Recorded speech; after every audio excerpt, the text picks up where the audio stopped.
with so many people dying alone and so many families going through that trauma, we have moral injury and systemic trauma for those who cannot be with their family members when they die.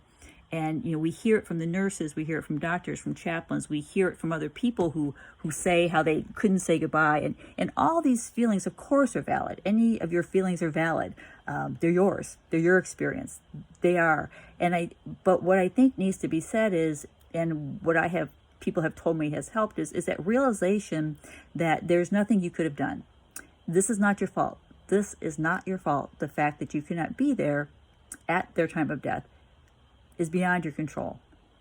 And I'm definitely not saying accept this lightly, because acceptance may be the key, but it's really difficult for all of us, for many of us to do. And I think once we look at that, it doesn't mean they weren't loved. It doesn't mean you didn't love them. It doesn't mean you didn't care for them. It doesn't mean you abandoned them. I don't think but now there is that fear that when you take someone to the hospital or when you take someone to a nursing home, that you're never going to see them again. And that's a very valid fear. And I think there are things we can do now while people are alive. There's things we can do now while we have that fear, which may or may not come true.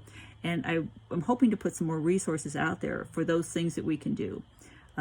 Because instead of keeping it in our head and instead of worrying about these things, it really does help to try to get them out as you can, to talk with someone. And as I said, there's so many things we can do now. But the other part of this is, as someone who's been at more deathbeds than I want to think about, is many times there's usually two categories. People usually wait for someone to come. We've all heard that story or had that experience where so-and-so came in or so-and-so called on the phone or whatever happened, and then shortly afterward, the person died. But there are just as many who have caregivers and family that sit vigil by the patient and are always with the patient. And then once they leave, the person dies. And that's not a coincidence. I think many people are very private. Many people don't want to be there. My mother was a very private person. And I've seen those who, once that caregiver leaves, they die shortly after. And I don't know if they don't want the person to see them. I don't know what it is, but it just happens way too often. So we know this is happening now. We do have experiences in our families and in our community of people who have died alone, who have been alone, who have not been able to be with their families with severe illness happens.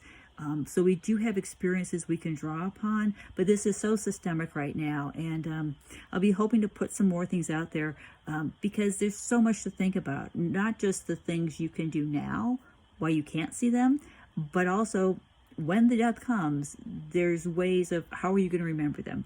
What are your funeral rituals? Some of the rituals that you have are not going to be able to be held the same way. So as we go together as a community, as this trauma affects each and every one of us, we need to come together and hopefully be able to be present with others and be able to share our experience, not to pat someone on the head, not to tell them it's going to be all better, but if there's something we can say that's going to offer even a word of comfort, I'm hoping more of us can do that.